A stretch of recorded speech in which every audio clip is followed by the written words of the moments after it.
제가 질문 하나 드리고 말씀 시작하겠습니다. 사랑하는 성도 여러분, 우리가 만약에 지금 고난 가운데 있다면, 힘든 일들 가운데 있다면 우리는 어떻게 해야 될까요? 제가 목사다 보니까 많은 사람들을 만나게 되고 또 많은 사람들을 만나서 이야기를 하다 보면 이런 말씀을 하시는 분들이 꽤 많아요. 목사님, 요즘 너무 힘듭니다. 너무 아픕니다.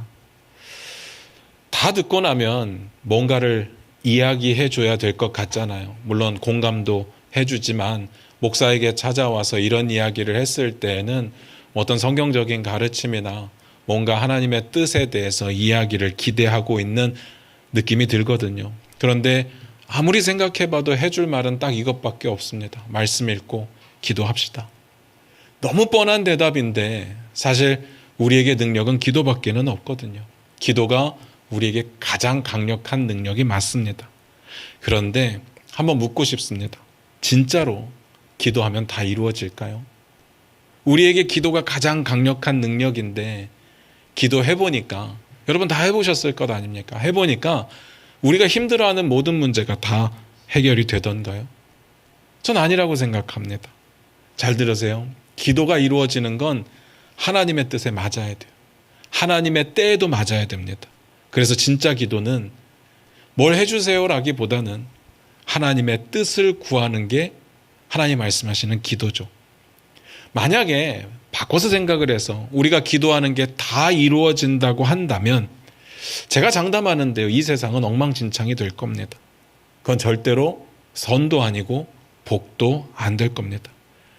여기 계신 분들은 다 선하니까 그럴 리는 없겠지만 한번 생각을 해보는 겁니다. 기도하는 사람들이 다 순수하게 기도할 거라고 누가 장담할 수 있겠습니까? 안 그렇습니까?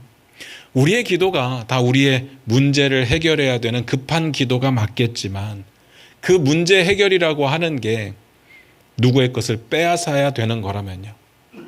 누구의 자리를 가로채야 되는 거라면요. 나를 괴롭히는 어떤 사람이 죽어야 끝나는 문제라면요. 그 모든 기도를 하나님께서 다 들어주실까요? 어떻게 생각합니까? 사실은 너무 극단적인 예이기는 하지만 우리가 기도하는 참 많은 내용들이 하나님의 뜻에 맞지 않는 내용들이 많아서 하나님께서 응답하시지 않을 때도 있다는 이야기를 드리는 거예요. 물론 들어주시고 하나님의 뜻으로 응답하시겠지만 우리가 원하는 방법대로는 아니라는 이야기를 드리는 겁니다. 기도가 답인데 안타깝게도 기도한다고 우리의 소원이 다 이루어지는 것은 아닙니다. 그러면 어떻게 해야 되느냐? 오늘 본문 말씀 같이 보면서 그 이야기를 나눠보도록 하겠습니다. 사무엘상 7장 3절입니다. 사무엘상 7장 3절 같이 읽겠습니다. 시작. 사무엘이 이스라엘 온 족속에게 말하여 이르되 만일 너희가 전심으로 여호와께 돌아오려거든 이방 신들과 아스다롯을 너희 중에서 제거하고 너희 마음을 여호와께로 향하여 그만을 섬기라. 그리하면 너희를 블레셋 사람의 손에서 건져내시리라. 아멘. 오늘 말씀이 이렇게 시작을 했습니다. 사무엘이 이스라엘 온 족속에게 말했답니다. 사실 이 부분은 엄청난 내용입니다. 기가 막힌 내용이에요. 우리가 3장에서 내용을 봤던 것들이 있었습니다. 3장 19절부터 21절을 같이 한번 읽어볼 텐데 우리 화면 보시면서 천천히 한번 읽어보도록 하겠습니다. 같이 읽겠습니다. 시작. 사무엘이 자라매 여호와께서 그와 함께 계셔서 그의 말이 하나도 땅에 떨어지지 않게 하시니 단에서부터 브엘세바까지의 온 이스라엘이 사무엘은 여호와의 선지자로 세우심을 입은 줄을 알았더라. 여호와께서 실로에서 다시 나타나시되 여호와께서 실로에서 여호와의 말씀으로 사무엘에게 자기를 나타내시니라. 하나님께서 사무엘과 함께 하셨고 그리고 이스라엘의 온 족속들이 사무엘이 하나님께서 세우신 선지자라는 사실을 알았고 결정적으로 하나님께서 하나님의 뜻을 사무엘에게 보여주셨습니다. 그러면 그가 그 시대에 선택받은 선지자가 맞죠. 하나님께서는 사무엘을 통해서 말씀하실 거고 이스라엘 백성들은 하나님의 뜻을 사무엘을 통해서 듣는 겁니다. 그런데 여기까지는 우리가 알겠는데 그 다음에 어떻게 연결이 되었느냐 하면요. 사무엘상 4장 1절도 같이 한번 읽어볼까요? 같이 읽겠습니다. 시작. 사무엘의 말이 온 이스라엘에 전파되니라. 이스라엘은 나가서 블레셋 사람들과 싸우려고 에베네셀 곁에 진치고 블레셋 사람들은 아벡에 진쳤더니, 사무엘의 말이 이스라엘에 전파되었다는 이야기는 바로 앞에 3장의 내용 가운데 다 봤던 내용입니다. 반복된 거죠. 이건 넘어가요. 그리고 나서 무슨 일이 벌어지느냐, 우리가 몇 주 동안 계속해서 봤던 블레셋과의 전쟁이 시작됩니다. 그러면 그 전쟁이 시작되면 우리가 기대하는 정상적인 반응은 뭘까요? 우리가 이스라엘에게 기대하는 정답은 뭘까요? 당연히 두렵지 않아야 됩니다. 아니, 감정적인 것은 두려울 수 있다고 쳐도 하나님과 함께하는 사람이 있기 때문에 흔들리지 않을 수 있습니다. 사무엘에게 물어보면 되잖아요. 그러면 하나님의 뜻이 무엇인 줄 알잖아요. 하나님의 뜻대로 하면 아무것도 문제가 안 되는 겁니다. 그런데 사람들이 사무엘을 찾지 않습니다. 그냥 전쟁에 나가요. 그리고 졌습니다. 그리고 전쟁에 지니까 어떻게 합니까? 자기들끼리 회의해서 언약궤만 가지고 오자. 하나님께 엎드리는 과정도 없었고, 하나님께 매달리는 과정도 없었고, 하나님 앞에 자신들의 죄를 회개하는 내용도 전혀 없죠. 그냥 언약궤만 가지고 오자. 결과가 어떻게 됩니까? 언약궤 빼앗기고 전쟁에서 참패를 하죠. 사실 언약궤가 없을 때는요, 전쟁에서 지기는 졌는데 4,000명밖에 안 죽었어요. 근데 그들이 회의에서 언약궤를 가지고 오고 나름 종교적인 방법으로 해결하려고 했는데 오히려 3만 명이 죽습니다. 그러니까요, 제가 꼭 말씀드리고 싶은 건 이런 식으로는 해결이 안 된다는 겁니다. 그리고 나중에 언약궤를 다시 돌려봤습니다. 그런데 이스라엘이 잘해서 찾아온 게 아니에요. 블레셋 사람들이 언약궤가 부담스러우니까, 불편하니까, 감당이 안 되니까 그냥 돌려준 겁니다. 그 다음에 어떻게 합니까? 베세메스 사람들이 언약궤가 돌아와서 기쁘니까 제사를 드리는데, 근데 그 제사를 자기들 멋대로 드립니다. 율법으로는 번제는 숫소로 드려야 되는데 암소로 드렸어요. 이게 무슨 뜻이라고요? 자기들의 것을 하나도 희생하고 싶은 마음이 없었다는 뜻이라고 했습니다. 그리고 언약궤 뚜껑을 자기들 멋대로 열어보다가 5만 70명이 죽죠. 잘 생각하셔야 됩니다. 사무엘을 안 찾으니까 하나님의 뜻을 모르고, 하나님의 뜻을 모르니까 똑같은 실수를 계속해서 반복합니다. 그 다음에 어떻게 됩니까? 언약궤를 기럇 여아림으로 보냅니다. 베세메스 사람들이 감당이 안 되는 거예요. 여전히 하나님의 뜻을 구하지 않은 채 피하고 싶었습니다. 산속에 있는 아비나답의 집에 두었어요. 그리고 엘리아살이라고 하는 사람을 거룩하게 구별해서 언약궤를 지키게 했습니다. 나름 최선을 다했습니다. 그런데 그때 제가 뭐라고 말씀드렸는가 하면, 그럼에도 불구하고 아무 일도 일어나지 않았습니다 라고 말씀을 드렸어요. 이 아무 일도 일어나지 않았다라는 말에는 긍정적인 부분도 있고 부정적인 부분도 있습니다. 긍정적으로 아무 일도 안 일어났다는 건 더 이상 언약궤 때문에 죽는 사람은 생겨나지 않았다는 뜻이고, 부정적으로 아무 일도 안 일어났다는 건 여전히 그들이 블레셋 사람들의 손에 괴롭힘을 당하고 있었다는 뜻이었습니다.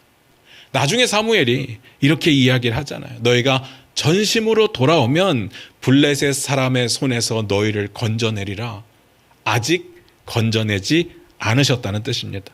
여전히 블레셋 사람의 손에 고통받고 있었죠. 언약궤를 잘 조치했는데, 나름의 종교적인 방법으로 그들이 할 수 있는 최선을 다했는데 그들에게는 문제가 해결되지 않았습니다. 그 상태로 몇 년 지났다고요? 20년. 20년 동안 아무 일도 일어나지 않았습니다. 20년이 지나고 나서야, 그제서야 이스라엘 온 족속이 여호와를 사모했다고 기록되어 있잖아요. 이 말은 20년 동안 고통을 더 당하고 나서 이스라엘 백성들이 하나님을 부르짖기 시작했다는 뜻이라고 했습니다. 근데 이거 헷갈리시면 안 돼요. 20년 동안 언약궤를 잘 섬기면서 신앙이 차근차근 자라났다는 뜻이 아닙니다. 신앙이 차근차근 자라나서 하나님을 사모하게 됐다는 뜻이 아닙니다. 사모한다는 말이 무슨 뜻이라고요? 부르짖는다는 뜻이라고요. 진짜로 우리가 생각하는 사모하는 게 아니라 고통 가운데 힘드니까, 아프니까 하나님께 살려달라고 부르짖는 겁니다. 20년간 고통이 더 심해지니까 이제는 견딜 수 없어서 하나님 앞에 부르짖는 상황이 된 겁니다. 그리고 이걸 보고 사무엘이 말하는 거예요. 이건 전심은 아니다. 전심은 아니다. 지금 그 상황입니다. 그 상황에 사무엘이 등장을 한 거예요. 그게 오늘 본문이잖아요.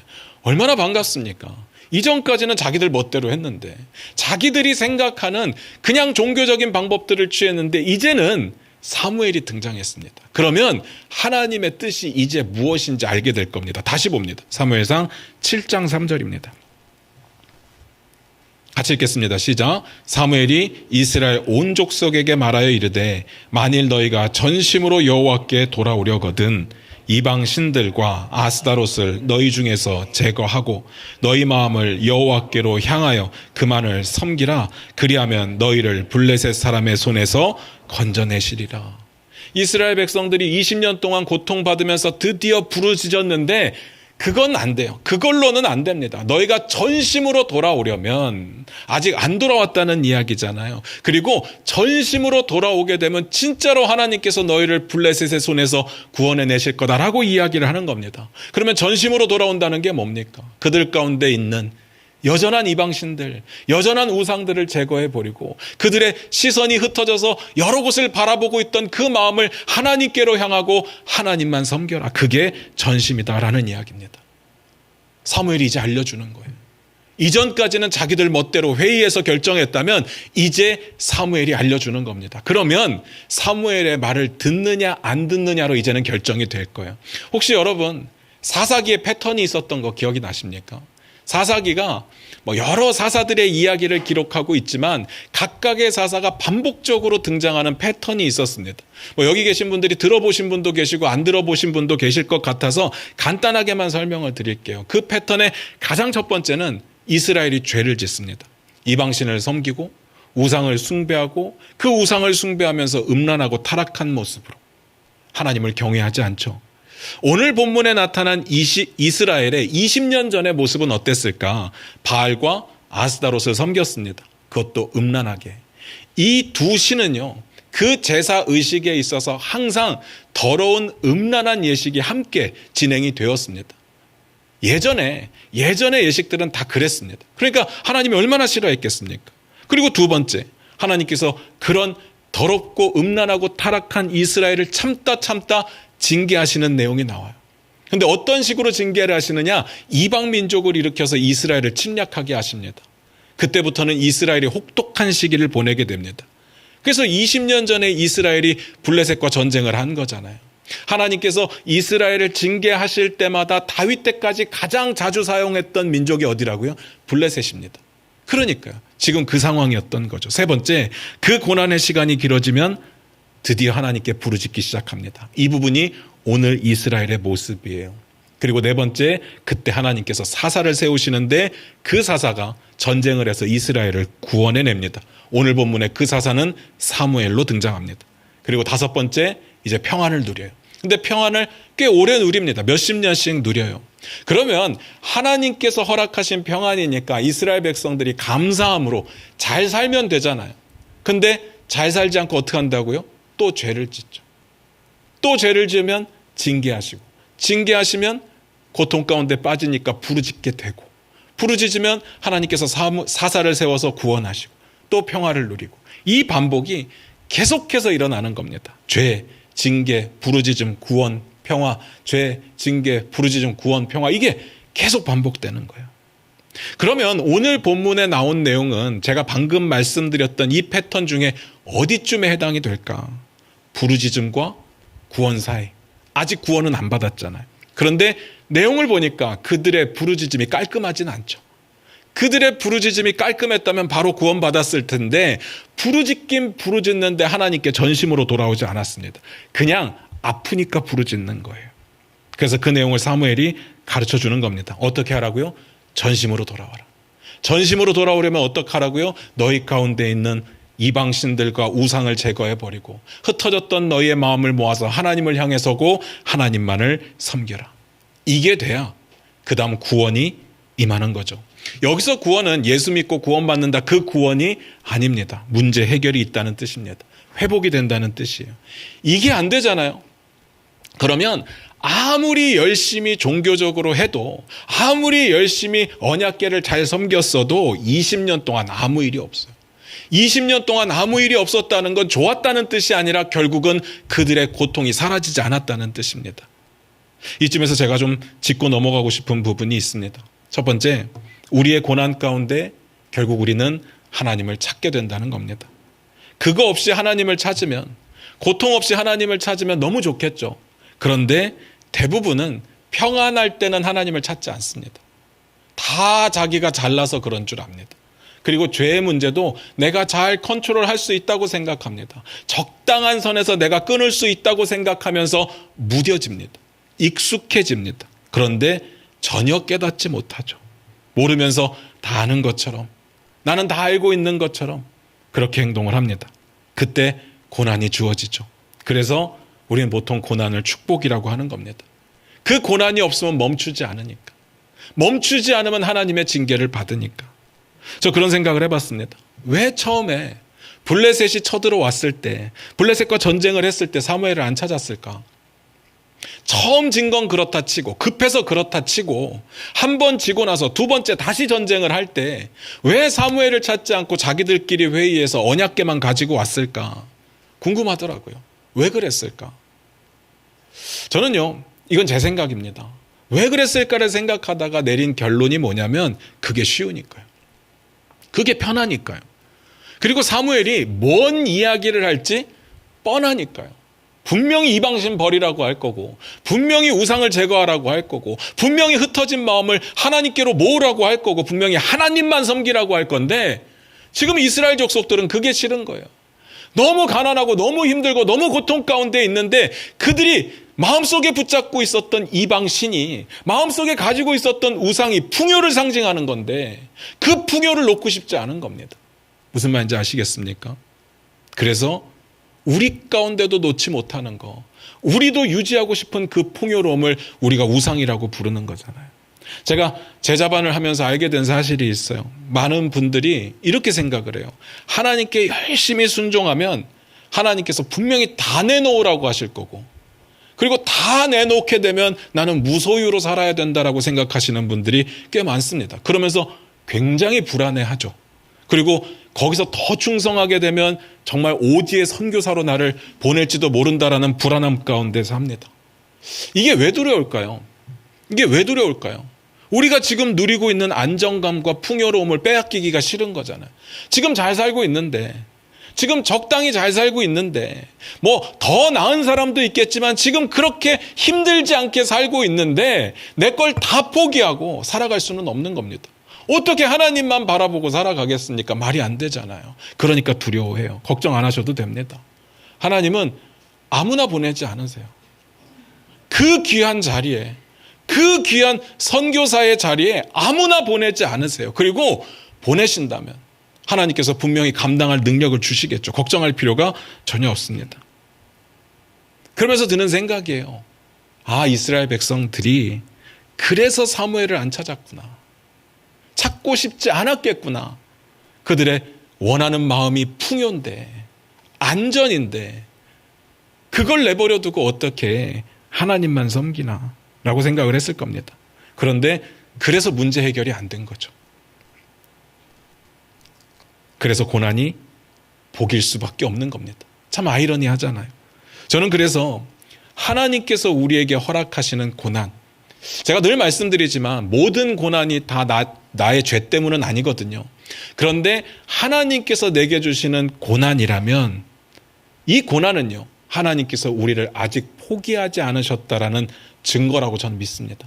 하나님 우리를 사랑하시는데 우리가 하나님을 바라보기를 바라면서 주시는 고난이라고 봅니다. 두 번째, 하나님의 구원과 회복은 아무 때나 아무에게나 허락되는 것은 아닙니다. 지금 대한민국의 기독교, 교회를 위기라고 말을 합니다. 그 위기이기 때문에 많은 목사님들이, 그리고 교회를 사랑하시는 분들이 대한민국 교회에 다시 한번 부흥이 임하기를 기도하고 있습니다. 부흥을 기대하면서 가장 많이 예로 드는 그 시기가 언젠가면 1907년입니다. 1907년에 평양에 대부흥 운동이 있었거든요. 폭발적인 기독교의 성장이 있었습니다. 그런데 우리가 그 시점에 그 상황을 평양 대부흥 운동이라고 부르기는 하는데 이건 운동은 아닙니다. 그때 사람들이 복음을 듣고 야, 우리 부흥하자, 성장하자, 잘해보자, 이런 캠페인으로 부흥이 된 게 아니라는 이야기입니다. 어떤 일이 있었는지는 다 아실 겁니다. 말씀을 전하는 사람이나 듣는 사람이나 영적 각성을 하게 되면서 부흥이 시작된 거예요. 하나님 앞에 자기가 얼마나 못난 존재이고 얼마나 심각한 죄인이고 그렇기 때문에 하나님의 자비와 긍휼이 없으면 나는 아무것도 할 수 없음을 사람들이 고백하고 인정하면서 회개하면서 그때 부흥이 임한 겁니다. 당연히 성령의 역사죠. 그리고 그 성령의 역사에 반응하는 사람들의 역사가 평양 대부흥운동이었습니다. 이걸 무시하면 안 되는 거죠. 그런데 지금 우리는요, 대한민국 기독교가 위기다, 대한민국 교회가 위기다라고 말을 하지만 정말 가슴을 찢으면서 옷을 찢으면서 회개하는 걸 본 적이 없어요.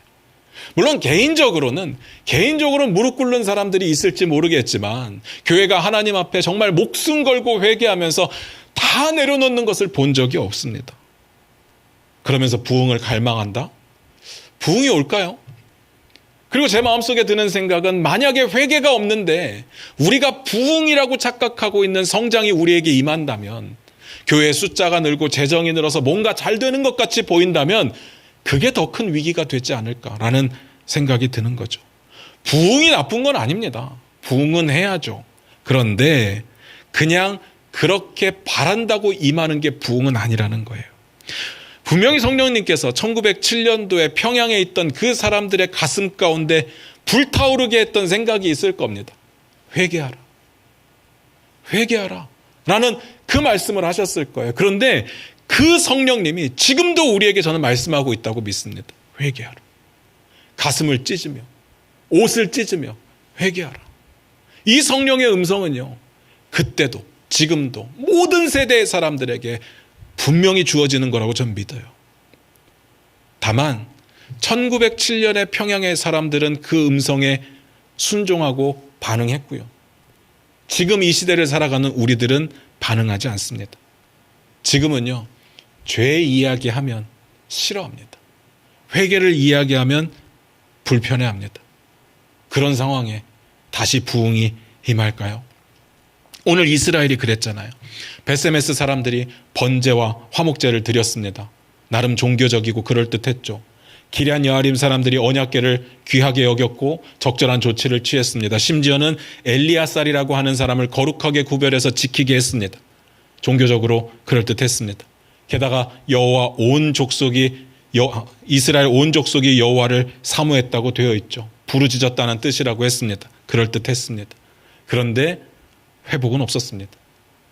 20년 동안 아무 일도 일어나지 않아요. 왜일까를 생각해 보셨습니까? 회개가 없으니까. 하나님과의 관계 회복이 없으니까요. 성경에서 말하고 있는 모든 능력, 모든 평화, 이 모든 것들은 다 하나님 관계에서 나오는 겁니다. 우리가 종교적인 어떤 의식을 하고 안 하고 해서 나오는 것이 아니라 하나님과의 관계가 회복되면 자연스럽게 따라오는 것들이죠. 우리가 원하는 대로 따라오는 것은 아니지만, 다만 이스라엘의 그 부르짖음 자체가 의미가 없었다고 보지는 않습니다. 고난 자체가 의미가 없지 않는 것처럼 여호와께 부르짖을 수 있었다는 상황은요, 인간의 본성으로 할 수 있는 최상의 변화라고 저는 믿습니다. 그러나 중요한 건 그 부르짖음에 머물면 거기서 끝이지만 그 부르짖음이 진정한 회개로 바뀌는 순간 하나님의 능력을 경험하게 됩니다. 하나님이 허락하시는 복 가운데, 은혜 가운데 임하는 겁니다. 저는 성경을 보면서 선지자의 역할이 그거라고 믿습니다. 성경을 보다 보면 선지자들이 나오는데 타락한, 그리고 죄 짓는 이스라엘 향해서 항상 하는 이야기가 너네 큰일 났다, 하나님께로 돌아와라, 그 역할입니다. 사사도 그 일을 했고요. 그 이후에 일어나는 모든 기독교 교회 지도자들도 다 그 일을 하는 겁니다. 살아남고자 하는 그 간절한 부르짖음이 진정한 회개로 바뀔 수 있도록 도와주는 역할, 그걸 알려주는 역할을 교회 지도자들이 하는 거죠. 회개를 이야기하면 욕먹는 상황이라고 말씀드렸죠. 그런데 회개를 이야기하고 욕먹는 게 두려우면 목사하면 안 됩니다. 무슨 말인지 아시겠습니까? 정말 놀라운 게 뭔지 아실까요? 다 아시는 이야기지만 맨날 까먹는 거. 하나님께서는 하나님께로 돌아오는 자들을 품어주시고 회복시켜 주신다는 사실입니다. 우리 다 아는 이야기잖아요. 그런데 왜 까먹는다 그래요? 우리는 안 돌아가니까. 선지자들을 통해서 경고하실 때 보면 내용이 섬뜩합니다. 진짜 곧 망할 것 같습니다. 이제 끝났다고 이야기를 해요. 처참하다고 이야기를 합니다. 그래서 이 이야기를 듣던 사람들의 내용을 보면 다 안 듣습니다. 싫어합니다. 심지어는 이런 내용을 이야기하는 선지자를 잡아서 죽이기도 하죠. 그런데 간혹 보면 그 선지자의 음성에 반응하는 사람들이 있어요. 그들이 하나님 앞에 무릎 꿇게 되고 회개하는 모습을 보게 됩니다. 니느웨 사람들이 그랬잖아요. 니느웨 사람들은 이스라엘 백성도 아니었어요. 근데 요나가 가서 전하니까 왕으로부터 가축에 이르기까지 다 금식하고 죄를 뒤집어쓰고 회개합니다.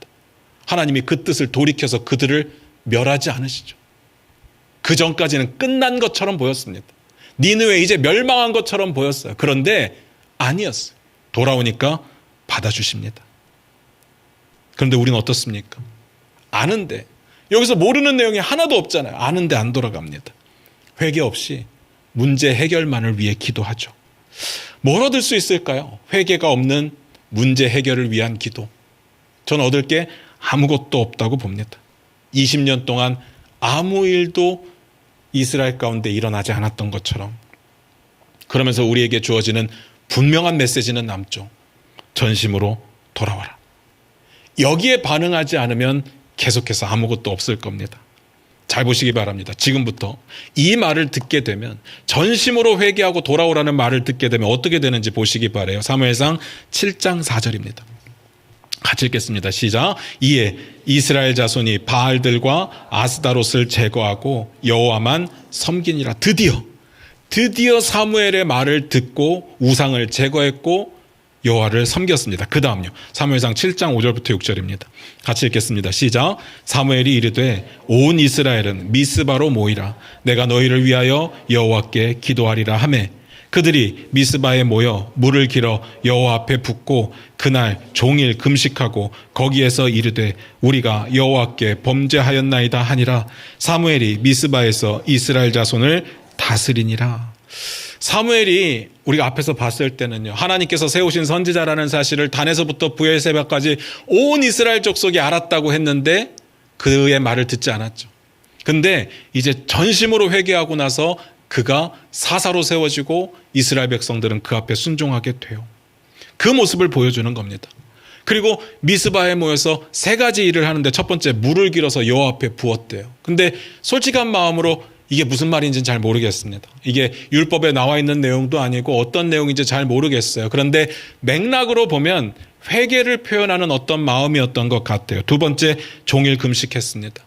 금식이 뭡니까? 보통 우리는 언제 금식하는가 하면 뭔가 간절히 필요할 때, 뭔가 간절히 얻어야 될 때 금식하지만 성경에 나와 있는 금식은 자기 부정의 요소가 강하고요. 그리고 하나님의 자비와 긍휼을 바라는 마음의 표현이 굉장히 담겨져 있는 내용입니다. 그래서 보통 금식은 회개와 연결이 되죠. 그리고 세 번째 이렇게 고백합니다. 우리가 여호와께 범죄하였나이다. 잘 보세요. 회개는 이렇게 하는 겁니다. 죄를 끊고자 하는 결단과 하나님의 자비와 긍휼을 구하는 마음과 그리고 죄의 고백이 어우러져야 회개죠. 그런데 우리의 회개는 보통 어떻게 합니까? 어떤 특별한 죄도 없어요. 그냥 나는 죄인이니까 용서해 주세요 라고 이야기를 합니다. 모든 죄, 그냥 뭉뚱그려서 어떤 죄를 용서해 달라고 이야기를 하죠. 이건 회개가 아닙니다. 이건 그냥 종교적인 의식에 불과한 거죠. 종교적인 의식으로만은 우리가 용서를 받을 수가 없어요. 죄를 끊고자 하는 결단이 없는데, 죄와 싸워서 이기려고 하는 몸부림이 없는데, 근데 하나님의 도우심이 필요한지, 하나님의 자비와 긍휼이 필요한지, 그 죄의 문제가 얼마나 심각한지 어떻게 알겠냐고. 싸움이 없는데, 죄와 싸워보지 않았는데요. 그 다음에 어떤 일이 벌어지는지 보세요. 사무엘상 7장 7절 같이 읽습니다. 같이 읽겠습니다. 시작. 이스라엘 자손이 미스바에 모였다 함을 블레셋 사람들이 듣고 그들의 방백들이 이스라엘을 치러 올라온지라. 이스라엘 자손들이 듣고 블레셋 사람들을 두려워하여. 블레셋 사람들이 미스바에 이스라엘 사람들이 모이니까 치러 올라왔대요. 이유는 안 나와 있어서 모르겠습니다. 모인 김에 한꺼번에 치고자 했던 건지 아니면 모여 있으니까 뭔가 위협을 느꼈는지 하여간 모였을 때 와서 치려고 했는데 그 모습을 바라보고 있던 이스라엘 사람들의 반응은 두려웠다고 되어 있어요. 근데 전 당연한 것 같아요. 아직 회개는 했지만, 하나님 앞에 엎드리긴 했지만 하나님의 역사가 얼마나 큰지를 모르니까, 사무엘이 어떤 존재인지를 모르니까 두려울 수 있습니다. 그래서 어떻게 하느냐? 사무엘상 7장 8절을 같이 봅니다. 같이 읽겠습니다. 시작. 이스라엘 자손이 사무엘에게 이르되 당신은 우리를 위하여 우리 하나님 여호와께 쉬지 말고 부르짖어 우리를 블레셋 사람들의 손에서 구원하시게 하소서 하니 드디어 이스라엘 족속들이요 하나님의 뜻을 구합니다. 사무엘에게 이 부탁을 하는 것은요 하나님의 뜻이 그 가운데 있기 때문에, 그리고 사무엘이 말했던 것처럼 그들은 전심으로 하나님께 돌아왔기 때문에 자기들을 위해서 기도해달라고 요청을 하는 거죠. 쉬지 말고 부르짖어 우리를 구원하게 하셔서. 이거 20년 전에 했으면요 20년 동안 고통 안 당했을 텐데 이제 와서 하는 겁니다. 물론 이제라도 하는 게 감사한 일이죠. 그 다음요 사무엘상 7장 9절입니다. 같이 읽겠습니다. 시작. 사무엘이 젖 먹는 어린 양 하나를 가져다가 온전한 번제를 여호와께 드리고 이스라엘을 위하여 여호와께 부르짖음에 여호와께서 응답하셨더라. 잘 보세요. 이 방금 읽었던 구절에서 진짜 중요한 단어가 있었습니다. 혹시 뭔지 찾으셨습니까? 진짜 중요한 말. 온전한 번제. 맞습니다. 지금까지 이스라엘이 했던 건요 다 껍데기입니다. 언약궤를 가지고 오려고 했던 거, 그리고 언약궤를 잘 지켜보려고 했던 거, 언약궤를 가지고 제사를 드렸던 거 다 껍데기였습니다. 그런데 드디어 사무엘이 등장하고 온전한 제사를 드렸다고 되어 있어요. 온전한 번제를 드리니까 하나님께서 그 제사를 받으시면 관계가 회복이 시작되는 겁니다. 그래서 성경에 이렇게 기록되어 있잖아요. 이스라엘을 위하여 여호와께 부르짖음에 여호와께서 응답하셨더라. 드디어 응답하셨습니다. 이때부터가 회복의 시작입니다. 그런데 제가 이 본문을 보면서 그런 생각이 들었어요. 이게 왜 온전한 번제일까? 번제의 모습을 보면 뭐 특별한 건 없어 보입니다. 그냥 우리의 사고방식으로 보면 암소하고 양하고 가격이 소가 훨씬 높잖아요. 그럼 더 비싼 걸 드린 소의 번제가 더 좋았을 텐데 라는 생각이 들 수 있어요. 물론 하나님의 법은 암소로는 드릴 수 없는 게 법이었지만, 근데 왜 이걸 온전한 번제라고 했을까? 온전한 제사라고 했을까? 제가 아무리 봐도 이거밖에 없더라고요. 7장 4절에 이렇게 나와 있어요. 이에 이스라엘 자손이 바알들과 아스타롯을 제거하고 여호와만 섬기니라. 이게 되니까 그 다음에 우리의 종교적인 행위가 온전한 제사가 되는 겁니다. 그리고 결론입니다. 사무엘상 7장 10절부터 11절입니다. 같이 읽겠습니다. 시작. 사무엘이 번제를 드릴 때 블레셋 사람이 이스라엘과 싸우려고 가까이 오매 그날에 여호와께서 블레셋 사람에게 큰 우레를 발하여 그들을 어지럽게 하시니 그들이 이스라엘 앞에 패한지라. 이스라엘 사람들이 미스바에서 나가서 블레셋 사람들을 추격하여 뱃갈 아래에 이르기까지 쳤더라. 놀랍죠. 계속 지던 이스라엘이 하나님 앞에 엎드리고 하나님과의 관계가 회복되고 나서 이제는 이기기 시작하는데 반대로 그들이 쫓아가면서 그들을 물리쳤다고 나와 있습니다. 그러면서 중요한 단어가 나오는데 우레가 그를 발했다고 되어 있어요. 그래서 이스라엘 족속들이 블레셋 족속들이 어지러워졌다고 되어 있습니다. 여러분 이 우레 기억나십니까? 시내산에서 하나님께서 언약을 주실 때 그때 우레가 있었습니다. 그래서 이 성경에서의 하나님이 바라시는 우레는 하나님의 임재 자체를 말하는 겁니다. 근데 성경은요, 그거면 된 겁니다. 그게 답입니다. 우리는 살면서 자꾸 다른 걸 원하지만 하나님께서 함께 하시면 된 겁니다. 창세기에 보면 이런 비슷한 내용이 나와요. 39장 23절인데 제가 읽어드릴게요. 간수장은 그의 손에 맡긴 것을 무엇이든지 살펴보지 아니하였으니 이는 여호와께서 요셉과 함께 하심이라. 여호와께서 그를 범사에 형통하게 하셨더라. 상황이 어떤 상황인지 아시겠죠? 요셉이 감옥 안에 있을 때의 이야기입니다. 성경은 뭐라고 이야기를 하는가 하면 하나님께서 감옥 안에 있는 요셉과 함께 하셨기 때문에 그를 범사에 형통하게 하셨더라. 하나님께서 함께 하시면 감옥 안에 있어도 그게 형통의 길이 된다고 말하죠. 우리가 생각하는 형통하고는 많이 다르죠. 우리가 이 상황의 형통이라고 한다면 억울함을 벗고 감옥에서 뛰쳐나오고 하나님이 능력으로 그를 보호하시고 이런 게 형통인데, 성경이 말하는 형통은 어디에 있든지 어디서 무엇을 하든지 하나님이 함께 하시기 때문에 그를 범사에 형통하게 하셨더라라고 되어 있습니다. 하나님의 백성들에게 하나님의 임재는 그만큼 중요한 거예요. 드디어 이스라엘 족속들 가운데 하나님의 임재가 드러났다는 이야기를 하는 겁니다. 우레가 블레셋 사람들에게 바라니까 그들이 어지러워지죠. 마지막으로 13절 14절 볼까요? 같이 읽겠습니다. 시작. 이에 블레셋 사람들이 굴복하여 다시는 이스라엘 지역 안에 들어오지 못하였으며 여호와의 손이 사무엘이 사는 날 동안에 블레셋 사람을 막으심에 블레셋 사람들이 이스라엘에게서 빼앗았던 성읍이 에그론부터 가드까지 이스라엘에게 회복되니 이스라엘이 그 사방 지역을 블레셋 사람들의 손에서 도로 찾았고 또 이스라엘과 아모리 사람 사이에 평화가 있었더라. 그들이 고통당할 때 언약궤 붙잡고 어떻게든 해보려고 할 때는 아무것도 안 됐는데 언약궤를 종교적으로 열심히 섬기면서 어떻게든 해보려고 했을 때는 아무것도 안 됐는데 20년 동안 아무 일도 일어나지 않았는데 전심으로 하나님께 돌아오니까 되잖아요. 그들이 구원받는 것뿐만이 아니라 그들의 영토가 회복되었다고 되어 있습니다. 그들의 삶이 정상적으로 돌아왔습니다. 문제 해결은요, 이렇게 받는 겁니다. 우리의 삶의 문제에 회복이 되는 것은 이렇게 되는 겁니다. 사랑하는 성도 여러분, 말씀 마무리 짓겠습니다. 제가 감히 말씀드리고 싶은 게 있어요. 하나님께서 허락하신 문제, 이 문제는요, 하나님의 방식대로 하나님의 답으로 풀어야 됩니다. 무슨 말인지 아시겠습니까? 그게 뭡니까? 하나님과의 관계 회복, 그리고 그 시작은 회개입니다. 내 안에 가득했던 욕심을 끊어버리고 내 안에 섬겨왔던 우상을 찍어버리고 하나님의 자비하심과 긍휼하심을 구하는 거예요. 그리고 죄를 고백하는 겁니다. 사실 우리는 우리의 문제가 급하기 때문에 이런 회개의 문제들은 뒤로 미루죠. 그런데 성경이 원하는 방식은 회개부터입니다. 하나님과의 관계 회복부터입니다. 그럼 요한일서 이렇게 기록되어 있습니다. 요한일서 1장 8절 9절인데요. 우리 화면 보시면서 같이 한번 읽어볼게요. 같이 읽겠습니다. 시작. 만일 우리가 죄가 없다고 말하면 스스로 속이고 또 진리가 우리 속에 있지 아니할 것이요. 만일 우리가 우리 죄를 자백하면 그는 미쁘시고 의로우사 우리 죄를 사하시며 우리를 모든 불의에서 깨끗하게 하실 것이요. 만일 우리가 죄가 없다고 말하면, 죄가 없다고 생각하니까 회개를 안 하겠죠. 그렇게 말하면 진리가 우리 속에 있지 않답니다. 죄가 없을 수 없는데 죄가 없다고 말하니까 진리가 있을 수가 없죠.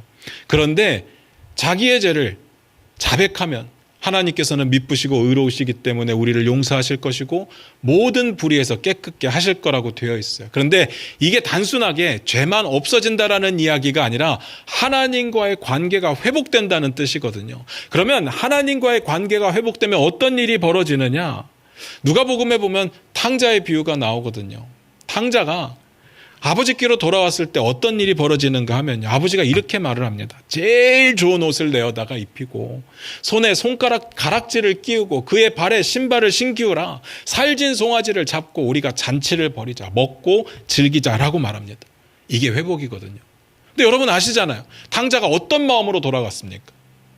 내가 아버지 앞에 감히 설 수가 없어요. 그래서 아들이라고 불리는 것을 감당할 수가 없어요. 그 집에 그냥 일꾼으로 가서 그냥 굶지만 않고 싶어서 간 거예요. 그런데 그렇게 돌아갔더니 아버지와의 관계가 회복되면서 아버지가 이렇게 선포하는 겁니다. 좋은 옷을 입히고 가락지를 끼우고 신을 신기고 살진 송아지를 잡고 잔치하자. 이게 그냥 옷이 아닙니다. 그냥 반지가 아니에요. 그냥 신이 아닙니다. 아들로서의 자격이 생겼다는 거고 아들로서의 특권이 다시 회복되었다는 이야기예요. 무슨 말인지 아시겠습니까? 그저 용서받으려고 했는데, 아버지와의 관계를 회복하려고 했는데, 그런데 아버지가 허락하시는 또 다른 회복을 경험하게 되는 겁니다. 사랑하는 성도 여러분, 우리가 하나님의 안에서 자녀로서 살아가며 우리의 죄의 문제를 해결하게 되면 우리는 하나님이 허락하시는 놀라운 은혜와 특권 가운데 살아가게 될 겁니다. 만약에 여러분들이 문제 해결을 원하신다면, 그래서 회복을 원하신다면 그 문제를 가지고 기도할 것이 아니라 하나님과의 관계부터 고민해 보시기 바랍니다. 앞에서도 말씀드렸듯이 내가 경험하는 모든 고난이 다 죄 때문은 아니에요. 나의 죄 때문은 아닙니다. 누군가의 죄 때문일 수도 있어요. 그냥 인과에 따라 결과가 나타나는 것일 수도 있습니다. 그런데 방법은 똑같습니다. 하나님과의 관계를 회복하면, 하나님 앞에 내 모든 죄를 내려놓고 용서받으면, 그러면 나의 문제가 하나님 안에서 하나님의 뜻대로 하나님의 방식대로 해결되는 것을 경험하게 되는 겁니다. 그러니까 모든 문제는, 내게 펼쳐진 모든 문제는 하나님과의 관계 안에서 푸십시오. 그리고 그 관계를 푸는 가장 중요한 키워드는 회개라는 사실을 잊지 마시기를 주님의 이름으로 부탁드립니다. 기도하겠습니다.